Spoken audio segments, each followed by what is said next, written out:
नमस्कार, wonderful morning to all my lovely viewers. बहुत बहुत स्वागत है आपका आपके अपने morning live show Bihar Bihan में। और आज की सुबह आपके साथ हूँ मैं, यानी आज की सुबह आपके साथ है प्रेरणा। नए दिन की शुरुआत कुछ नई उम्मीदों के साथ। जी हाँ, आज वैसे भी पहली तारीख है। जी हाँ, अक्टूबर माह की शुरुआत हो गई है, तारीख पहली है, दिन नया है। तो कोशिश हमें करनी चाहिए कि आज का ये पूरा दिन हमारा बहुत ही खूबसूरत गुजरे। इसके लिए हमें ज़रूरत होगी थोड़ी सी मोटिवेशन की, और उस मोटिवेशन को इम्प्रूव करने के लिए, उसे बढ़ाने के लिए हम अपना ये कार्यक्रम आपके लिए लेकर आए हैं। तो चलिए कार्यक्रम का आगाज़ करते हैं, और सबसे पहले हम आपको दिखाते हैं एक अच्छा सा विचार।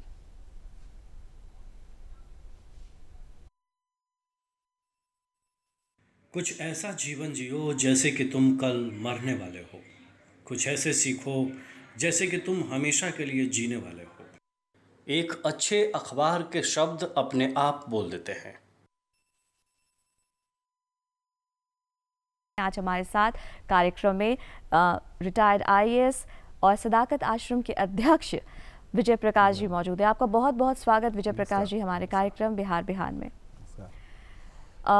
एक लंबा वक्त आपने बतौर आईएएस अधिकारी बिताया है, और रिटायरमेंट सेवानिवृत्ति के पश्चात भी आप बने हुए हैं। आप भिन्न भिन्न प्रयोगों के द्वारा आप समाज के बेटरमेंट के लिए कर रहे हैं। वर्तमान में आप सदाकत आश्रम के अध्यक्ष हैं। सदाकत आश्रम की अगर मैं बात करूं, जिसका एक बेहद ही गौरवशाली इतिहास रहा है, एकमात्र देश का इकलौता संस्थान जिसने देश को 2 देश रत्न दिए, जयप्रकाश नारायण जी और देश रत्न डॉक्टर राजेंद्र प्रसाद। और अब आपको उसके अध्यक्ष का कार्यभार संभालने का ये जो जिम्मा आपको मिला है, ये जो जवाबदेही आप निभा रहे हैं, ये अनुभव आपके लिए कैसा है? ये बहुत महत्वपूर्ण प्रश्न आपने पूछा है। ये सदाकत आश्रम की स्थापना हुई थी, मौलाना मजहूर हक ने किया था 1920 ईस्वी में। उन्होंने यह महसूस किया था कि हमारे यहाँ एक विद्यालय खुलना चाहिए जिसमें सभी वर्ग के लोगों को एक साथ हम पढ़ा सकें। उन्होंने इसी के लिए आश्रम, इसकी देखिएगा, सदाकत शब्द है इसका फारसी का, और आश्रम शब्द है संस्कृत का। ये दोनों ने मिलाया था उन्होंने, और उनकी कल्पना ये थी कि हम हिंदू और मुस्लिम दोनों की एकता के लिए काम करें, और इसी के लिए उन्होंने आश्रम की स्थापना की थी।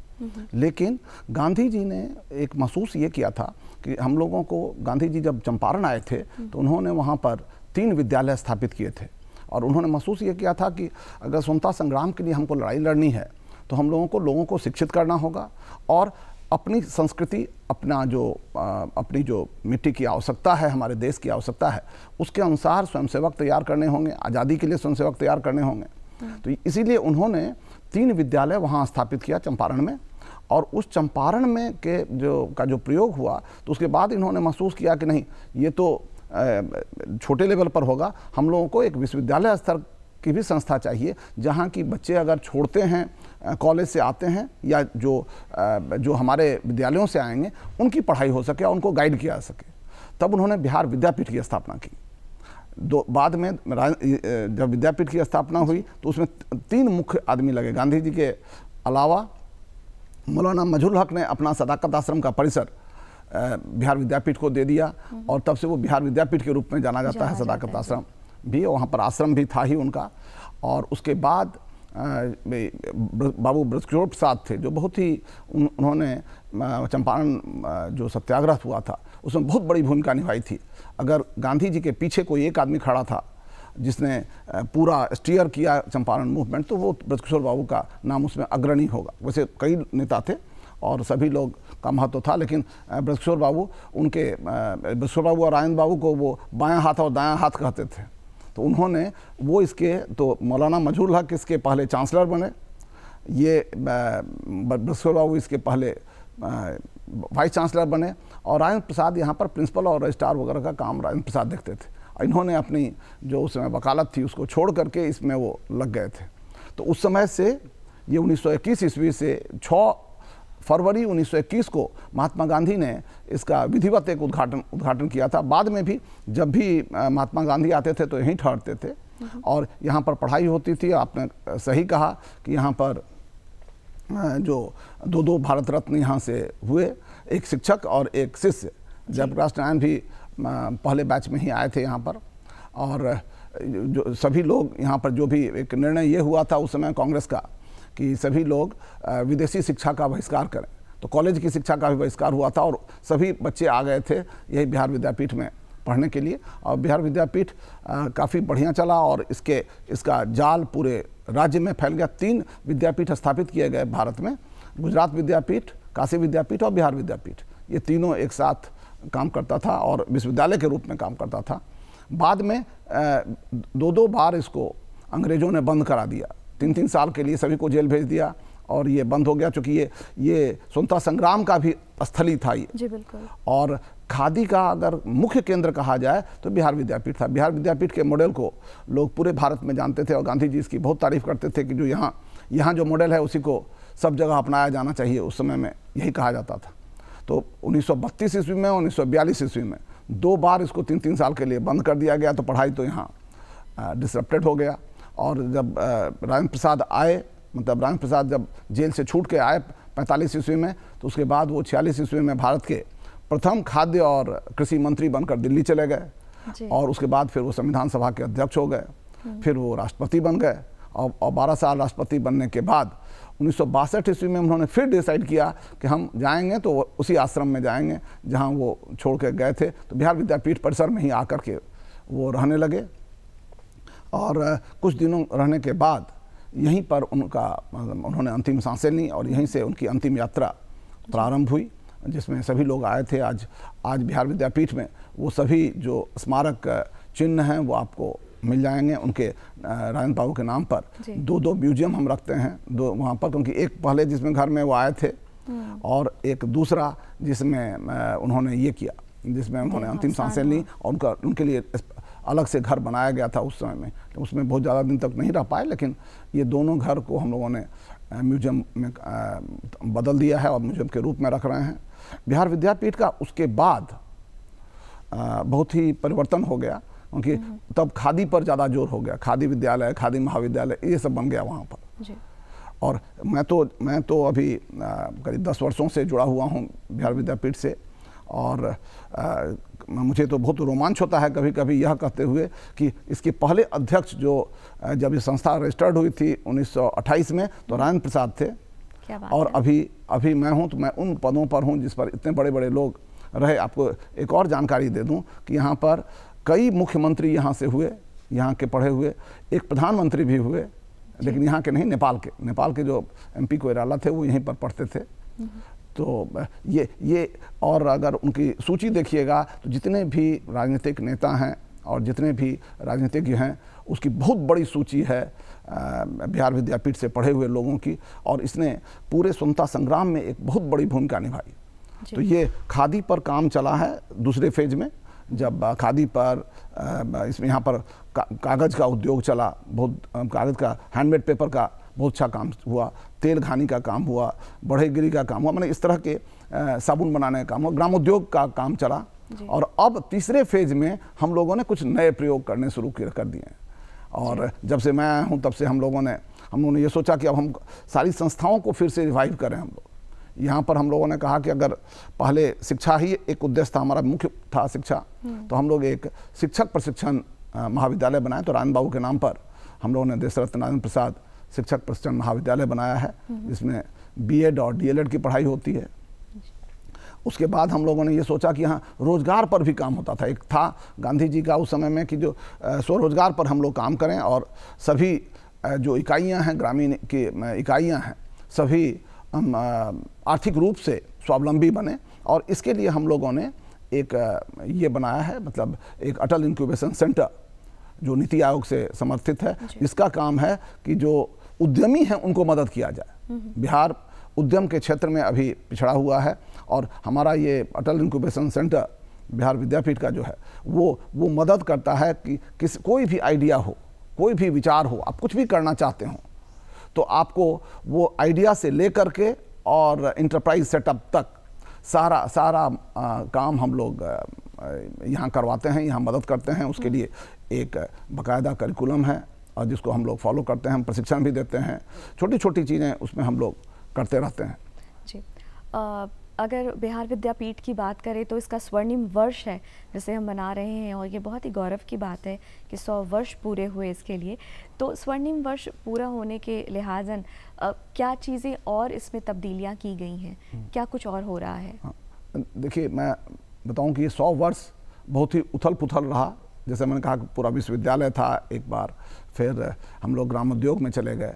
अब हमारा तीसरा फेज जो है, इसको हम चाहते हैं कि ये अगले 100 वर्ष की रूपरेखा हम लोग तय करें, और उसमें हम लोग रोजगार को, सृजनात्मकता को, नवाचार को, और स्किल डेवलपमेंट को, कौशल को, इन 4 चीज़ों पर हम लोग काम करना चाहते हैं। और ये अगला जो वर्ष होगा, इसके लिए हम लोगों ने क्या किया है, चार नहीं, मैं कहूँ 6 हम लोगों ने क्षेत्र चुने हैं जिसमें हम संस्थाएं स्थापित कर रहे हैं।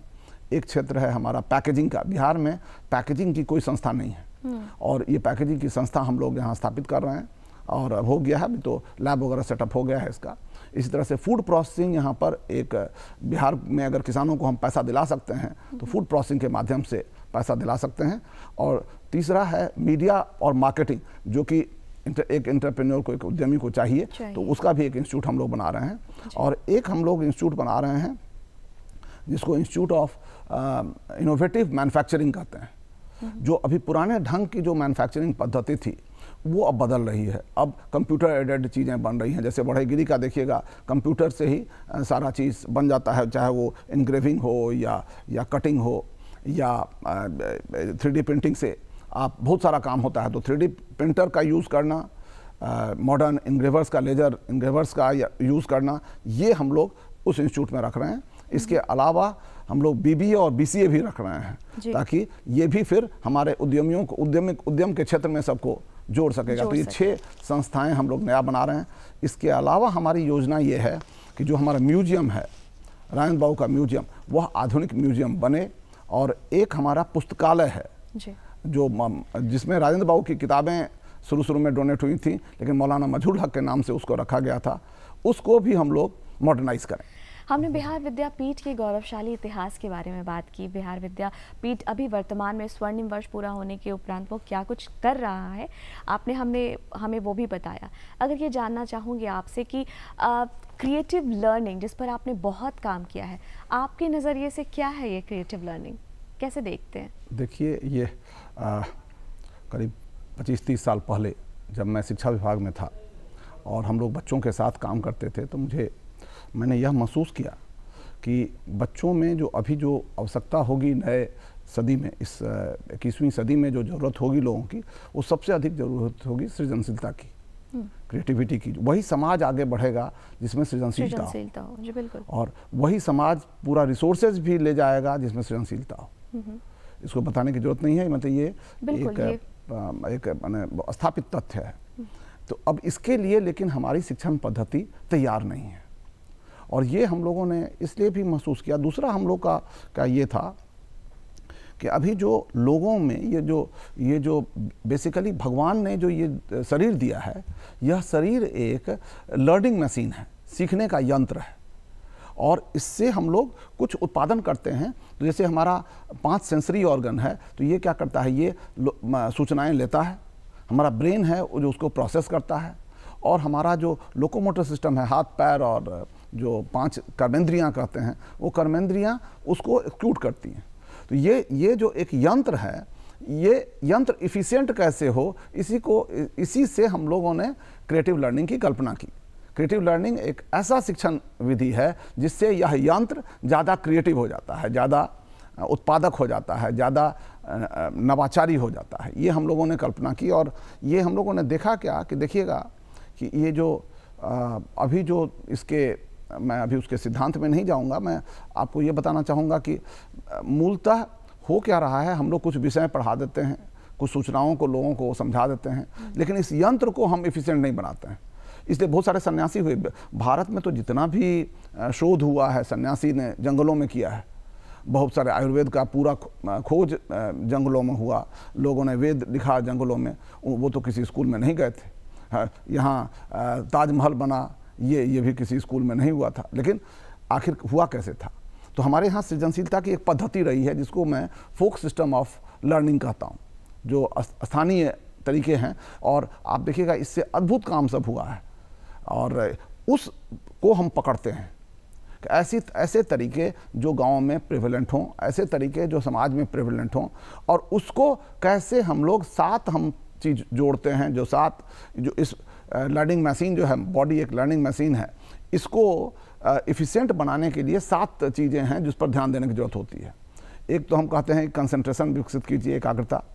दूसरा कहते हैं हम लोग की स्मरण शक्ति विकसित कीजिए।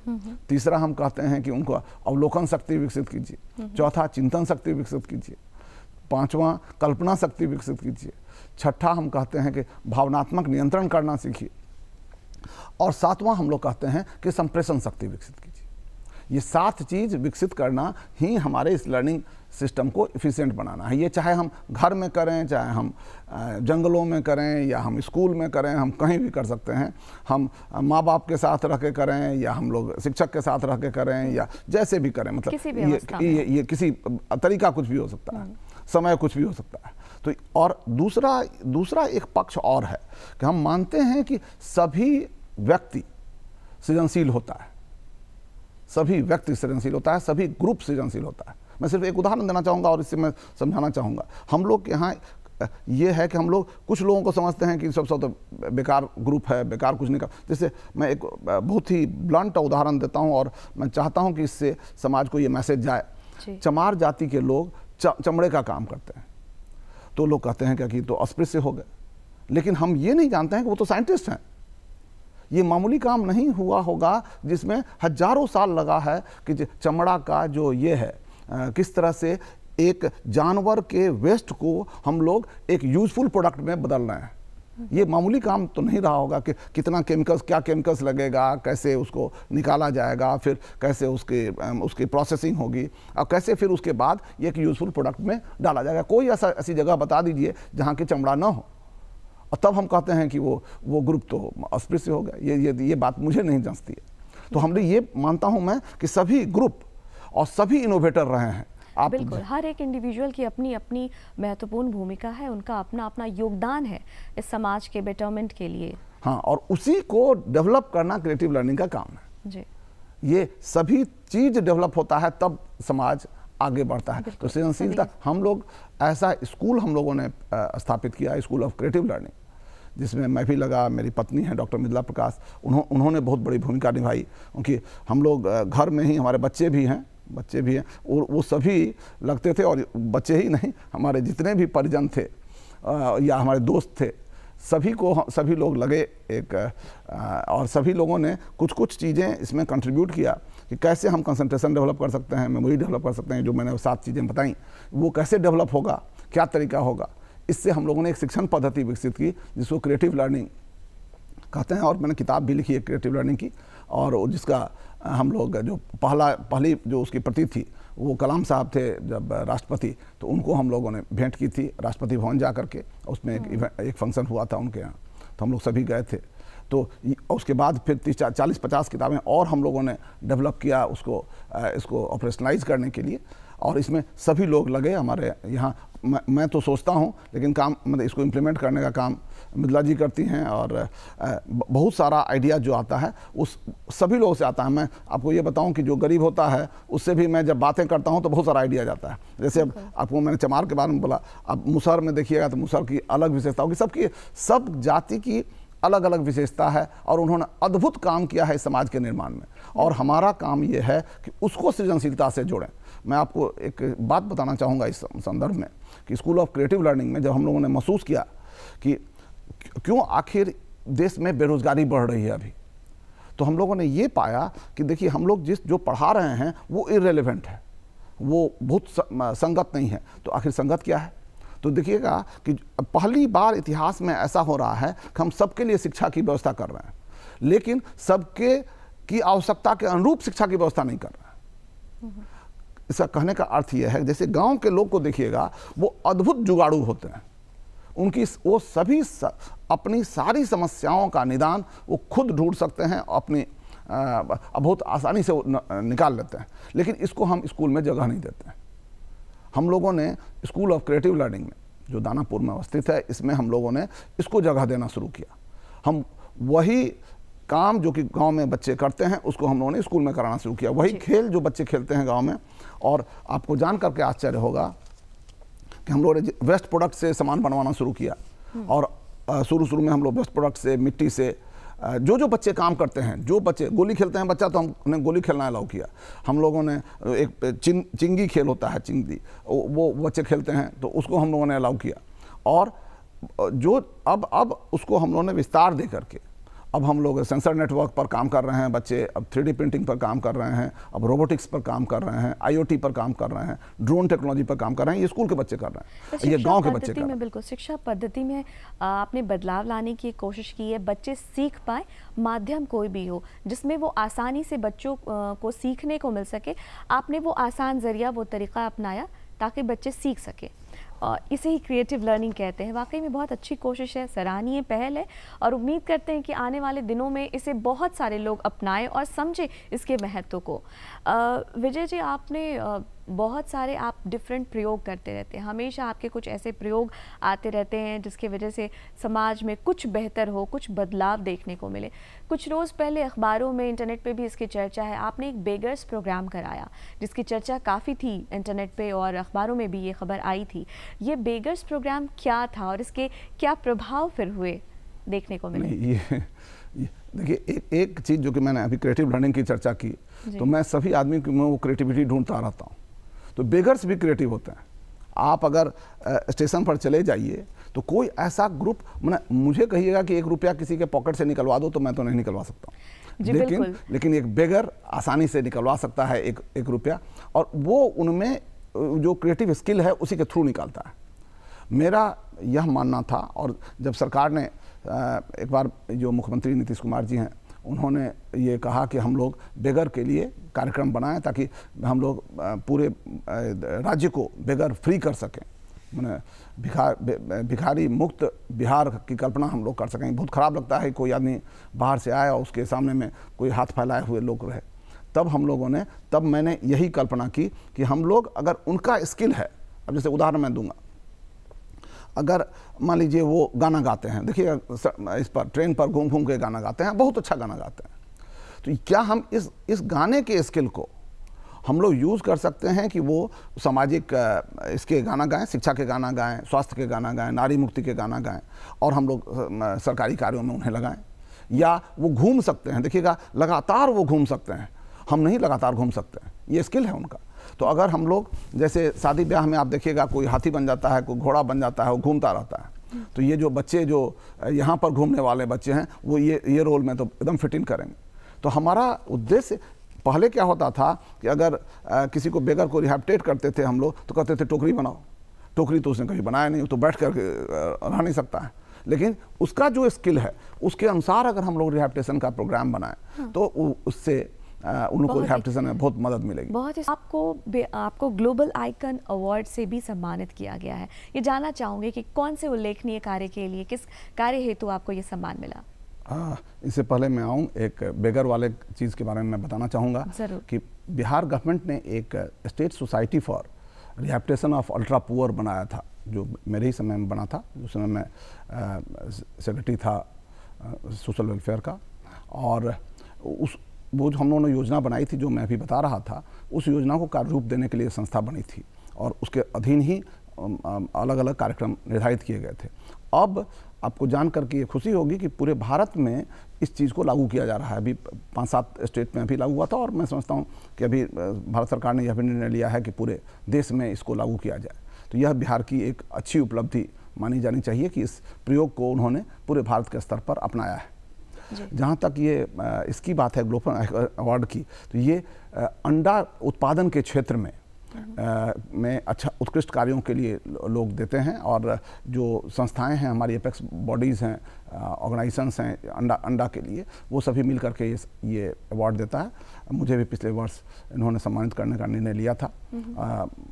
और ये बेसिकली ऐसा है कि हम लोगों ने जब मैं सरकार में था तब भी, और बाद में तो मैं फुल फ्लेजेड मैंने सोचने लगा कि देखिए, बिहार को अगर बदलना है तो हम लोगों को एक एक आइटम पर अलग अलग काम करना होगा। मतलब कि देखिए, यहाँ पर पोटेंशियलिटी तो बहुत है, लेकिन हम उसको ये नहीं कर पाते हैं, उसका लाभ नहीं उठा पाते हैं। तो हम लोगों ने एक अंडा क्षेत्र चुना कि अंडा सभी बाहर से आता है, करीब 3 करोड़ अंडे की ज़रूरत होती है और ये सभी बाहर से आता है रोज़।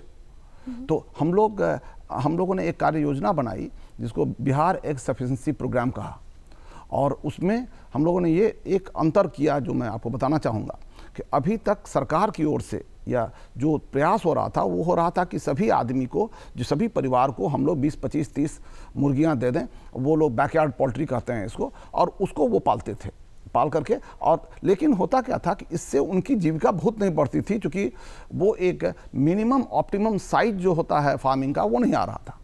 हम लोगों ने कहा कि नहीं, इसको एक एंटरप्रेन्योरशिप मॉडल में बदला जाए, फार्मिंग मॉडल नहीं, एंटरप्रेन्योरशिप मॉडल में। ये एक मेजर अंतर हम लोगों ने किया, और इसमें हम लोग 5,000 मुर्गियों का, 10,000 मुर्गियों का, या उससे फिर उसी मल्टीपल में आगे बढ़ने का हम लोगों ने मॉड्यूल्स बनाया। और जितनी भी संस्थाएं थीं, नाबार्ड है या बैंक्स हैं, गवर्नमेंट है, सभी को हम लोगों ने एक प्लेटफॉर्म पर लाने का प्रयास किया। इवन जो सप्लायर्स हैं, चिक सप्लायर्स हैं, या जो मेडिसिन सप्लायर्स हैं, फीड सप्लायर्स हैं, जो इंजीनियर्स हैं, सभी को हम लोगों ने बिहार विद्यापीठ में एक centre for incubation and entrepreneurship बनाया, और वहाँ पर हम लोगों ने लाने का प्रयास किया उसको। और सबको बुलाते थे हम लोग, बुला करके और समझाते थे कि कैसे अंडा के माध्यम से आप ज़्यादा कमा सकते हैं। और लोगों ने सुना, मैं आपको बताना चाहूँगा, ये करीब अगर आप 5,000 अंडा पालते हैं तो करीब 40 लाख रुपया लगता है, और 10-15 कट्ठे अगर ज़मीन है आपको तो आराम से आप ये काम कर सकते हैं। और प्रत्येक दिन जो आपको लाभ होगा, करीब 7,000 रुपये का प्रत्येक दिन लाभ होता है इसमें। तो आपको ये जो पैसा आपने लगाया वो साल या 1.5 साल में आपको वापस आ जाता है। तो ये इन्वेस्टमेंट बहुत ही अच्छा इन्वेस्टमेंट था, और बड़े पैमाने पर लोगों ने अपनाया। और आपको जान करके आश्चर्य होगा कि बिहार अभी अंडा उत्पादन के क्षेत्र में फास्टेस्ट ग्रोइंग स्टेट हो गया है, जबकि हम लोग बिल्कुल ही, जिस समय हम लोगों ने शुरू किया था आज से 5-7 साल पहले, तो उस समय में 10 लाख अंडे करीब होते थे। अभी 80-90 से 1 करोड़ अंडा प्रत्येक दिन का उत्पादन हो गया है बिहार का, और हम लोग भारत के सबसे तेज़ी से आगे बढ़ने वाले राज्य हो गए हैं अंडा में। अब हम लोग का प्रयास ये है कि अंडा को के साथ साथ, जैसा अंडा में हम लोगों ने काम किया, वैसा ही हम लोग मछली में भी काम करें। वैसा ही एक दूसरा सेक्टर है यहाँ पर इसका बकरी पालन का। कॉमर्शियल बकरी पालन हमारे यहाँ नहीं होता, हम लोग 2-4 बकरियाँ पाल लेते हैं। हम लोग का कहना है कि नहीं, आप ज़्यादा बकरियाँ पालिए, आप 20 से शुरू कीजिए, 40 से शुरू कीजिए, और बड़े बड़े फार्म्स बनाइए। कॉमर्शियल गोट फार्म्स बिहार में अगर आएगा तो जो मीट का रिक्वायरमेंट है, जो बकरी का दूध यहाँ बिकता नहीं है। हम लोग का ये भी है कि बकरी का दूध भी यहाँ बिके, बहुत सारे दवाओं के लिए भी उपयोग आता है। तो इसलिए हम लोग बकरी का दूध भी बेचें, और बकरी का बहुत सारे प्रोडक्ट्स हैं जो बन सकते हैं। इसलिए वो नहीं होते हैं क्योंकि हम स्केल छोटा रखते हैं, हम लोग चाह रहे हैं कि स्केल बढ़े। तो इस तरह से जो कृषि के डिफरेंट चीज़, ऑर्गेनिक फार्मिंग है, वहाँ पर भी हम लोग एग्रीगेट कर रहे हैं। और अटल इंक्यूबेशन सेंटर के माध्यम से हमारा प्रयास है कि इस तरह एक आइटम को लें। यह भी एक इनोवेशन है, इसको समझने की जरूरत है। हम लोग पहले सरकार क्या करती है, सभी फार्मिंग एक्टिविटीज़ को जोड़ती है। हम लोग कहते हैं कि नहीं, एक कम्युनिटी वाइज प्लानिंग कीजिए। एक आलू की प्लानिंग अलग होगी प्याज की प्लानिंग से, यह समझने की जरूरत है। हम मुर्गी की प्लानिंग, मुर्गी में भी अंडा की प्लानिंग अलग होगी और मीट की प्लानिंग अलग होगी, दोनों के लिए अलग अलग पालन होता है। तो ये सभी जगह पर कमोडिटी वाइज अगर प्लानिंग करेंगे तभी हम लोग राज्य को आगे बढ़ा सकते हैं और किसानों के पॉकेट में पैसा डाल सकते हैं। जी, बहुत ही अच्छी ये कोशिश है और उम्मीद बिहार इससे काफ़ी कुछ सीख सकता है और बिहार आगे बढ़ सकता है और बढ़ रहा है इन प्रयासों के ज़रिए। विजय जी, ये जानना चाहूँगी आपसे कि आप हमेशा ये नए प्रयोग करते आ रहे हैं और आपको अमेरिका से भी, आपको अमेरिका की एक अमेरिकी संस्था से भी आपको अवार्ड मिला। वो क्या अवार्ड था और किस लिए आपको मिला? ये है बजाना, एक संस्था है जो भारत और झारखंड के जो लोग हैं वहाँ पर, जो लोग वहाँ चले गए, वहाँ रहते हैं अमेरिका में, उन्होंने एक संस्था बना रखी है, Bihar Jharkhand association of north America. तो वो इस कामों से जुड़े रहे हैं और मेरे शिक्षा से संबंधित कार्य है या जो हमारे रोजगार से संबंधित कार्य है, इसी को देखते हुए उन्होंने समाज सेवा के लिए यह सम्मानित किया। मैं अनुग्रहित हूँ उन लोगों का जो सम्मानित करते हैं। ये सम्मान तो वो मूलतः मेरे लिए नहीं होता है, ये उन कार्यों के लिए होता है जिसके लिए हम लोग खड़े होते हैं। और ये जो जितनी भी ये चीज़ है, सम्मान है, यह उनको बढ़ाता है। जैसे अभी हम लोग जितने लोग हमारे लगे हुए थे अंडा वाले में, वो लोग अब ज़्यादा उत्साहित हो जाते हैं, या जो लोग हमारे इस एक्सपेरिमेंट में लगे हुए हैं, जो नवाचार में, स्कूल ऑफ क्रिएटिव लर्निंग में लगे हुए हैं, जो शिक्षा के क्षेत्र में काम कर रहे हैं, उन्हें प्रोत्साहन मिलता है जरूर। और इसी को हम लोग चाहते हैं कि और विस्तार हो, तो इससे ये इतना तो फायदा होता है। आपने बेगर्स प्रोग्राम किया, उसी प्रकार से आपने एक और कार्यक्रम किया है, या जिस पर आप काम कर रहे हैं, जिस विषय पर, रैट फार्मिंग। रैट फार्मिंग क्या है, इसके बारे में कुछ ज़रूर बताएं। देखिए, ऐसा है कि मैंने ये अनुभव किया है कि कुछ जातियां हैं जो पिछड़ रही हैं। तो क्यों पिछड़ रही हैं, ये हम लोगों ने उसका विश्लेषण किया, और मैं एक निष्कर्ष पर पहुंचा जो आपके साथ शेयर करना चाहूँगा। मैंने ये पाया कि सभी जातियों में कुछ न कुछ कौशल होता है। जिन जातियों के कौशल का व्यवसायीकरण नहीं हो पाया, वो जातियाँ पिछड़ जाती हैं। तो उदाहरण के तौर पर अगर देखा जाए, मुसहर जाति को अगर एक उदाहरण दूं, कि मुसहर जाति का अभी सबसे अधिक अशिक्षित जाति अगर है, तो वो लिटरेसी रेट उसमें अभी भी बहुत ज़्यादा नहीं है। और 1961 ईस्वी में सिर्फ 2.5% था, और 2001 ईस्वी में ये 9% था। तो ये और अभी भी बढ़ करके बहुत नहीं हुआ है। लेकिन और जातियां जो इसके बराबर थीं, वो आगे बढ़ गईं, काफ़ी आगे बढ़ गईं। तो क्यों ऐसा हुआ? क्योंकि उनका व्यवसायीकरण हो गया। तो हम लोगों ने ये सोचा कि इनका क्या कौशल है। इनका दो कौशल है। एक कि मिट्टी बहुत अच्छा कोड़ते हैं, जिसको हम लोग अकुशल मानते हैं, उसको मजदूर को अकुशल मानते हैं। और दूसरा ये रैट फार्मिंग के विशेषज्ञ होते हैं, रैट हंटिंग के विशेषज्ञ होते हैं, शिकार कर सकते हैं। तो हम लोगों ने कहा कि अगर इसका हम लोग फार्मिंग करें, तो हम लोग इनको मदद कर सकते हैं। इनको ही नहीं मदद कर सकते हैं, समाज को भी मदद कर सकते हैं। रैट का हम लोगों ने एनालिसिस देखा, food analysis, food value, NIN एक संस्था है, नेशनल इंस्टीट्यूट ऑफ न्यूट्रिशन, वो अपने पब्लिकेशन में निकालती है। उसमें पाया गया कि रैट का भी फूड वैल्यू वैसा ही होता है जैसा मुर्गियों का है या और इसका है, कुछ चीज़ों में बेहतर ही है। तो हम लोग क्यों नहीं इसकी फार्मिंग करें। और अगर फार्मिंग करने के भी तरीके होते हैं, और कई देशों में फार्मिंग किया जा रहा है। उसको माना जा रहा है कि रैट अब कॉमन फूड में, या जो मेन स्ट्रीम फूड है, उसमें आने वाला एक महत्वपूर्ण ये होगा। पूरा देखिएगा, जर्मनी में इसका ब्रीडर बन गया है। कई इसमें है, घाना में करीब 25% जो मीट है सो रैट मीट होता है। अफ्रीका में बहुत ज़्यादा लोग रैट मीट करते हैं। इवन जो एशियन कंट्रीज़ में भी बहुत जगह रैट खाते हैं। चाइना में है, आप देखिएगा, कंबोडिया में है, सभी जगह पर रैट खाया जाता है। तो ये रैट कोई ऐसी टैबू नहीं है। भारत में भी बहुत बड़े पैमाने पर लोग रैट खाते हैं, नॉर्थ ईस्ट में लोग रैट खाते हैं। तो इस चीज़ को मैंने कहना शुरू किया कि हम लोग रैट का फार्म बनाएं। और आपको जान करके खुशी होगी कि फूड एंड एग्रीकल्चर ऑर्गेनाइजेशन, जो विश्व की शीर्ष संस्था है फूड के, इसमें उन्होंने एक किताब छापा इस पर, स्मॉल एनिमल स्मॉल फार्म, और उसमें इस रैट फार्मिंग के एक्सपेरिमेंट को भी उन्होंने जगह दी है और बिहार के इस फार्मिंग को दिया है। और उनका कहना ये है कि अब के युग में अगर हम लोग गरीबों को मदद करना चाहते हैं, या हम लोग प्रोटीन का सोर्स बढ़ाना चाहते हैं, तो हमको स्मॉल एनिमल्स की ओर जाना होगा। और उन्होंने 3R की बात कही है। मैं चाहता हूँ आपके माध्यम से दर्शकों को बता सकूं कि अब जो दिशा है विकास की, उसमें 3R ये इम्पोर्टेंट हो जाएगा, जिसको रैबिट, रोडेंट एंड रेप्टाइल्स कहते हैं। ये स्मॉल एनिमल स्मॉल फार्म किताब में आपको मिल जाएगी, अगर आप चाहें तो देख सकते हैं। और ये अब नई दिशा होगी लोगों को, गरीबों को मदद करने की हम लोगों को, और हम लोग इस पर हम लोग को काम करना चाहिए। बिल्कुल, इस पर हम सभी को काम करना चाहिए, अपने अपने स्तर पर जो भी हम कर सकते हैं। विजय जी, आप कार्यक्रम में आए, आपने अपना इतना कीमती वक्त दिया, और आपने बहुत सारी महत्वपूर्ण बातें हमारे साथ साझा की। आपका तहे दिल से धन्यवाद। बहुत बहुत धन्यवाद। हमारी बातचीत हुई आज विजय प्रकाश जी से। उन्होंने बहुत कुछ बताया क्रिएटिव लर्निंग के बारे में और स्किल डेवलपमेंट के बारे में, किस प्रकार से हम स्किल डेवलप करके समाज में कुछ बेहतर परोस सकते हैं, समाज के लिए कुछ बेहतर कर सकते हैं। आपको बता दें कि आपको हमारा आज का ये कार्यक्रम कैसा लगा, या आपको हमारा ये कार्यक्रम लगता कैसे, ये आप हमें अपने ख़तों के ज़रिए हम तक पहुंचा सकते हैं। तो फटाफट उठाएं कागज़ और कलम, नोट करें हमारा पता है कार्यक्रम बिहार बिहान, दूरदर्शन केंद्र DD Bihar, Fraser road, Patna 800001। हमारा ईमेल एड्रेस है 800001। हमारा ईमेल एड्रेस है director ddkpatna@gmail.com।